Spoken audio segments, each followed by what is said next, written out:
I bought this tractor about 12 years ago from my good friend Denny Herlin. He was done with it. He had bought it new, which was important. And I'd grown up around logging and hauling hay and horses and cattle, but my dad never owned a rubber-tired farm tractor configuration machine, even though we had done logging.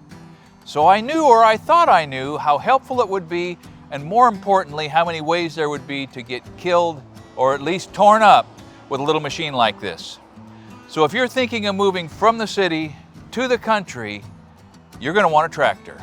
And if you get a tractor, there's some things you better know, or first, you're going to be hurt, or second, somebody else is going to be living on the property that you bought in the country.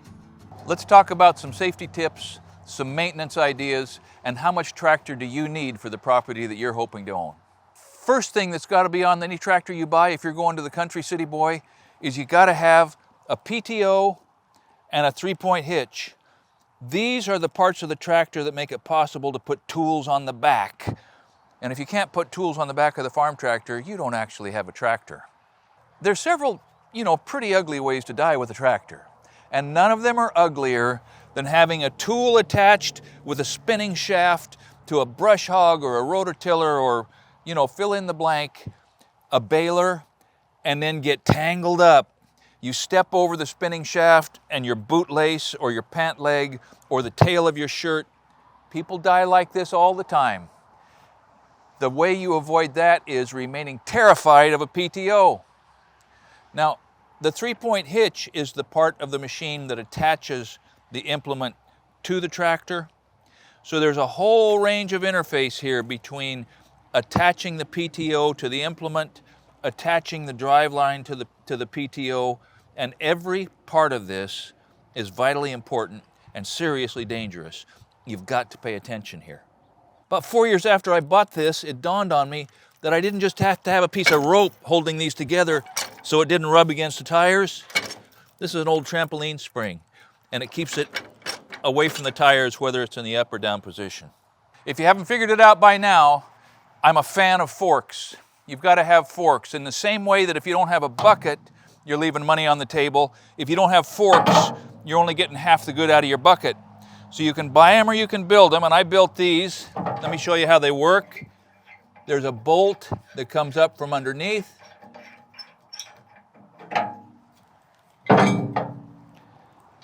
They slip off like this. So can you see what happens? The strength of the connection has to be right there in that fillet weld. With the bolt back there, this cantilever is entirely restrained right there.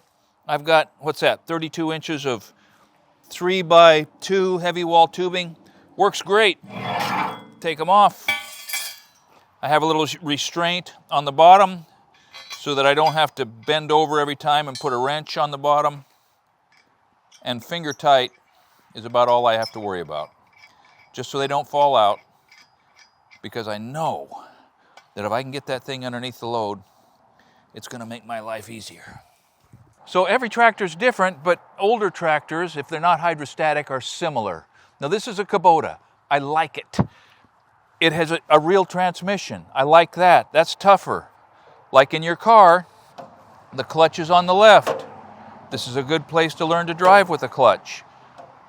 Clutch down, that means you can shift. This one has a first, let's start here, reverse, first, second, third, fourth, when you are in the low range. It has a high range and a low range. Not every tractor has that, but it's a total of 8 gears going ahead. Elementary, right? This little knob engages the power takeoff. Clutch in, boom, power takeoff is engaged. When you let the clutch out, the mechanism in the back stops when you put the clutch in. If you put it out of gear on the PTO, nothing happens on the back end. This is a 4-wheel drive. I put the clutch in, 4-wheel drive engaged, 4-wheel drive disengaged, and then the other side is where it's different than your car. So on this side, this is the throttle. Funny pedal, right? Boom. More fuel, less fuel. This is the brake. This pedal is the brake for the right back tire. This pedal is the brake for the left. There's a little bar there that gets them working together. But for steering purposes, you can brake either the right tire or the left tire, and the emergency brake is right here. Push the brake down, engage the emergency brake, and you are theoretically safe. Key on, clutch in, fuel on, start. To stop it, key off, and then shut off the fuel. Diesel engines in tractors are not shut off with the key, they're shut off with the fuel. Now, if you're not familiar with diesel engines, there are, in many of them, something called a glow plug. If it's a cold morning, I put the clutch in, I turn the key backwards. That puts heat into one of the pistons. Boom, and it'll start. It's important to let a diesel warm up for a while. 5 minutes. Let it get them up to operating temperature before you take off. Now you remember I talked about the throttle down here? There's also a handset throttle. So when I'm mowing the field or running the backhoe and can't put my foot on the throttle, the engine remains at whatever RPMs I set with the handset throttle. Nothing to it. Now, if all of that looks boring or arcane or old school, it is. And if you're looking at a newer tractor, even larger ones sometimes have hydrostatic drive. It may look more like this little Husqvarna lawnmower, which is pretty good, by the way. But you start it much like a car. I've got a clutch over here. I push the clutch down. I pull the choke out. I turn the key.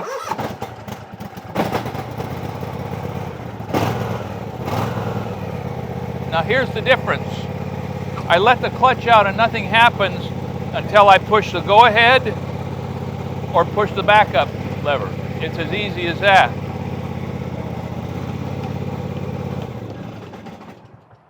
Now, I don't know much about hydrostatic drives except in bobcats and skid steers. They're pretty tough, but nothing, in my opinion, is quite as tough as an old school transmission. Straight gear drive to the output. I don't know how PTOs work on the other tractors, but you could educate yourself on that. Maybe one of your neighbors has one of those. And that brings up the idea of if you move to the country, first thing you got to learn is how to be a good neighbor. We're going to talk more about that. There's all kinds of opportunities to have wonderful relationships and real adversarial relationships, most often if you bring a big city attitude out to the country. So first thing is this, your neighbor's got a tractor. He only uses it 2 weeks a year. It sits in the shed over and over and over, and you might want to borrow it. Okay, maybe. But you've got to develop a relationship of trust before you can even ask him if you can borrow his tractor. Hey, can I borrow your tractor for a couple weeks? He would probably rather loan you his wife for 2 weeks than loan you his tractor. So you got to have that relationship before you want to borrow their field horse.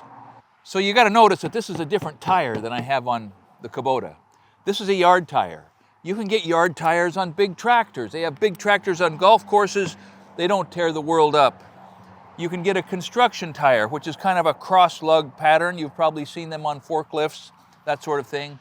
Or, as on the Kubota, you have an ag tire, which is a big, aggressive, angled lug, which deals with mud much better. And before I take another breath, you might be wondering about this. Well, that happened about 15 minutes ago when I was prepping for what I'm going to show you about how to put a choker on a tree and pull it without turning your tractor back over on yourself. Lesson number 1. So right now I'm in first gear, high range. But right now I need power more than speed.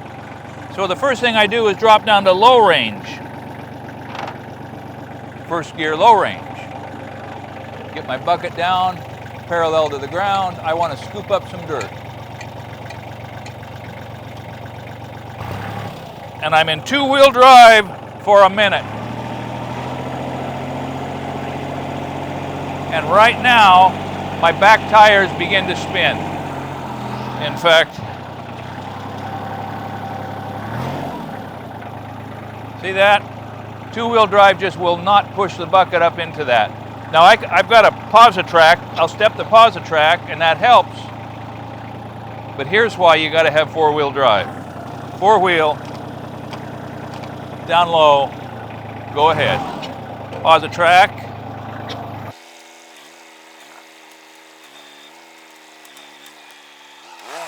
So what just happened is I think I probably added maybe 600 pounds to the front of this tractor. The tractor only weighs 2,500 pounds.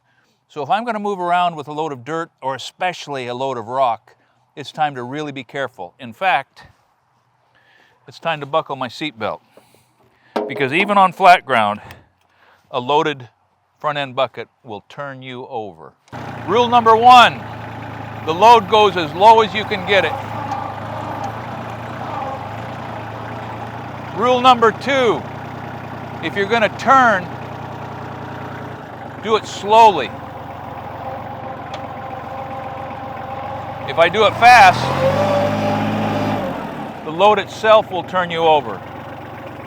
Now look at how dangerous it becomes if I decide to travel with that front end loader up in the air. You can see that, right? That any kind of a turn now, or any kind of a side hill, could easily turn me over. So with a tractor, with a front end loader that's loaded, speed is your enemy. Now in general, since all the flat land is already taken, you're probably going to have a piece of hillside when you get to the country. When you're running your tractor on a hillside, you run it up and down the hillside if you possibly can, not across the hillside, for obvious reasons, right? But even if you're running across a hillside that you've gone across before, if you fall into a hole, if a stump has been pulled, especially if you're loaded, watch.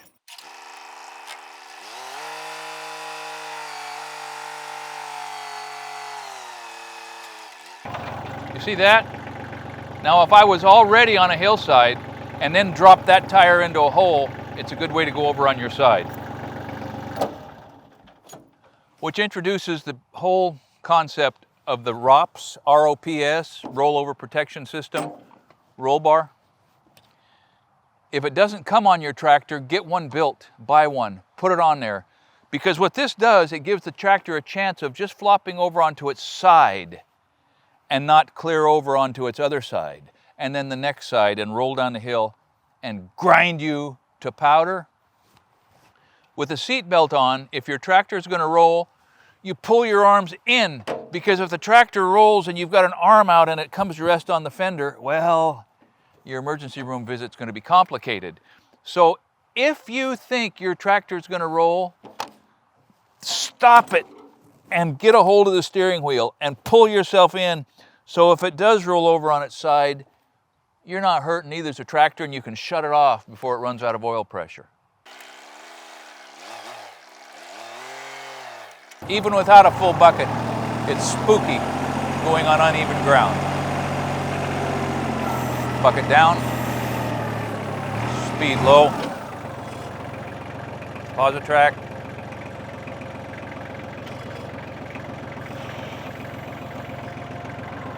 See that? It feels awful. And if it feels awful, you better pay attention. This is going to feel even worse. In fact, that's as far as I want to go. See that? Now that tractor's not turning over, but it doesn't feel good. That's why you should go up and down the hill and not across. I'm going to back up. So when you're hooking up your equipment, taking time as you back into the spot is really important. And if you've got to do it 2 or 3 times, you're sighting down there so that you're centered. You're going as slow as the tractor will go. You want to be square to the front of the implement. Coming back. You're sighting from the PTO to the drive line. You're sighting from the 3-point hitch to those lugs. You're coming on back, and then you're stopping where the 3-point is going to go down and engage about right with those pins. Let's see how that is. Now, I'm not a farmer, and those of you who have been operating these since your childhood have been screaming at me, telling me that I really don't know, and you're really right. So please get into the comments, talk about hooking these up, talk about how you, inclinometers, whether you want one or don't need one on side hill. There are stories you guys have, and we want to hear them.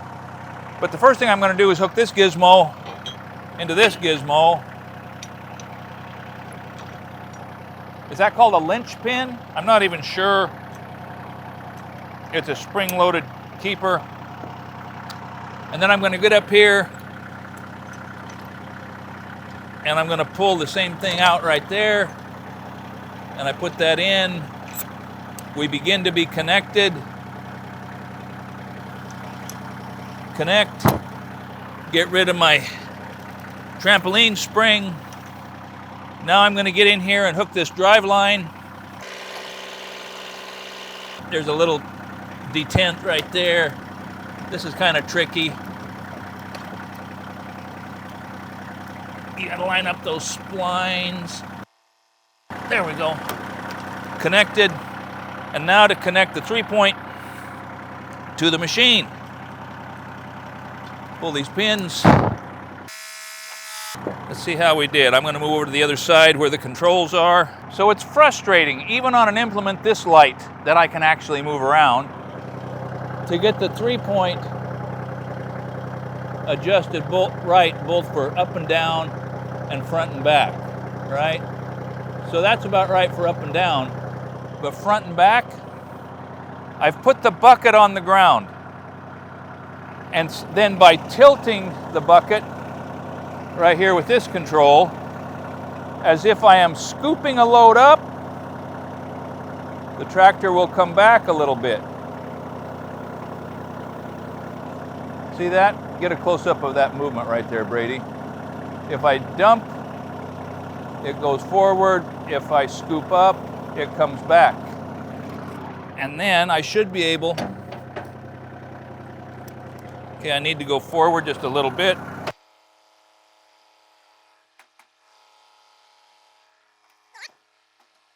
I used to spend hours getting on and off the tractor seat, moving it ahead an inch.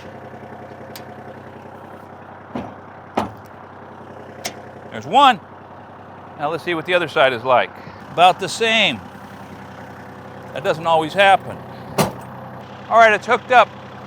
That went relatively easy because I took an extra moment to line it up with the implement. As soon as there's an implement on the back, your tractor is counterbalanced better.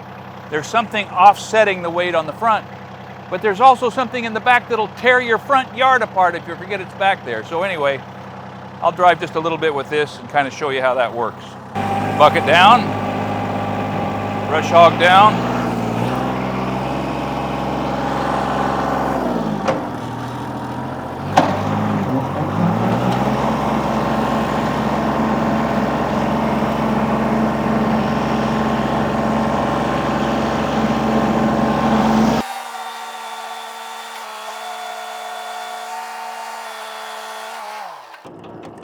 So you can see how dangerous this is. If my glove got hung up on this, it would wind me up there like a thread on a spool. If that hit a rock and threw it out of there, as soon as you start putting mechanical energy back to something that's whirling behind you, there's a whole new set of ways to die.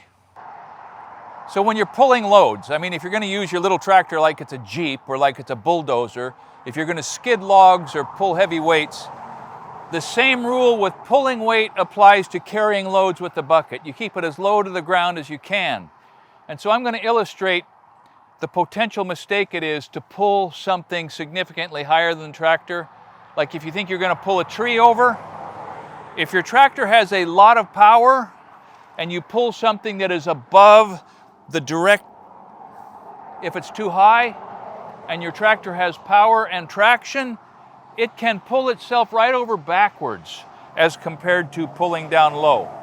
Let me see if this is even, if we can even get a look at what that might be like.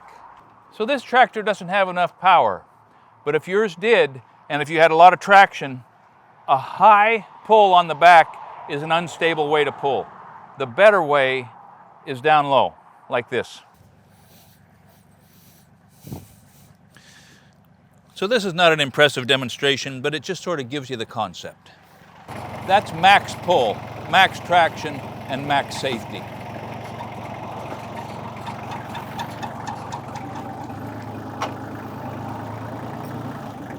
So this is the nubbin on a 5/8 diameter, 20-foot long choker.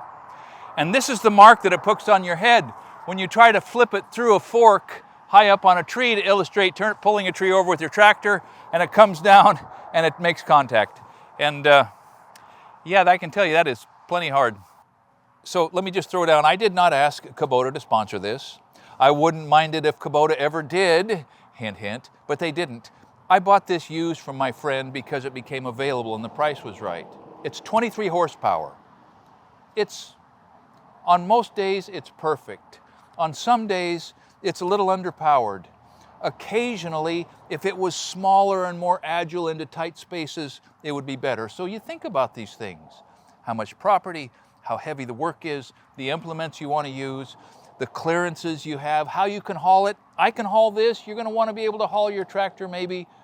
So weigh that out. Horsepower ranges from very little to a great deal, and so does price. So factor that in. And as we continue this series of City Boy moving to the country, would you put in the comments the other things that we ought to talk about? I don't know everything. In fact, I'm old enough to know I don't know much, but we'll try to address the things that we can address if you just let us know. So maintenance. These things don't have to live in a shop or a barn, but they do better inside under a roof, especially here. Here's a mistake that you can make that'll bankrupt you, and that is if you don't keep water out of the exhaust. So if it doesn't have this, or if it's rusted through here, you got to make sure that there's a big waterproof can over the exhaust. You've got to make sure that you check and change the oil and check and change the fluids. Keep oil in differentials, make sure there's not metal shavings in there. Keep grease in all the wear points. I'm terrible at that. I hate grease, but grease is Zerks. Keep your tractor alive. And then let's just talk one more time about the utility of a bucket. Look at this. I use the bucket just to haul the stuff back to the shop.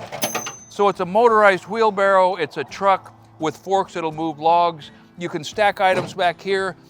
And if you stack something back here like a log or a fence post and raise it up too high, it'll roll down the load arms and kill you. So these things are equal percentages of force multipliers and death traps. When I bought this, I had no idea how many things I would have to watch out for and how much good I would be able to do for myself and my neighbors simply by owning a machine like that. And maybe that describes the value of the right tractor for the right property in the hands of the right man in the right neighborhood better than anything else. The good work you can do on your own place and the wonderful things you can do for your neighbors who have not yet figured out what tractor they've got to have. Thanks for watching Essential Craftsman, and keep up the good work.